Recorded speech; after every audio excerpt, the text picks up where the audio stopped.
Iran Israel યુદ્ધની ભારતીય બજાર પર અસર જોવા મળી છે। સૌથી મોટા કડાકા સાથે ભારતીય શેર બજાર ખુલ્યું છે।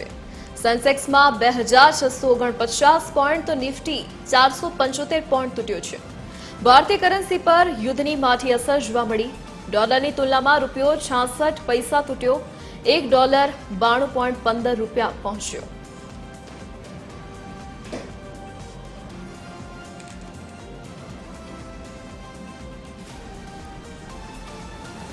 તો ઈરાન ઇઝરાયલ યુદ્ધની અસર ભારતીય શેર બજાર પર જોવા મળી છે। તો બજાર ખુલતાની સાથે જ મોટો કડાકો જોવા મળ્યો છે। સેન્સેક્સમાં 2649 પોઈન્ટનો કડાકો જોવા મળ્યો છે। સાથે જ ભારતીય કરન્સી પર યુદ્ધની અસર જોવા મળી। ડોલરની તુલનામાં રૂપિયો 66 પૈસા સુધી તૂટ્યો છે।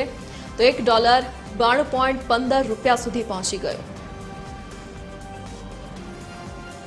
તો આજે ભારતીય શેર બજાર મોટા કડાકા સાથે ખુલ્યું છે। સેન્સેક્સ અને નિફ્ટીમાં મોટો ઘટાડો જોવા મળ્યો છે। તો નિફ્ટી 475 પોઈન્ટ તૂટ્યો છે।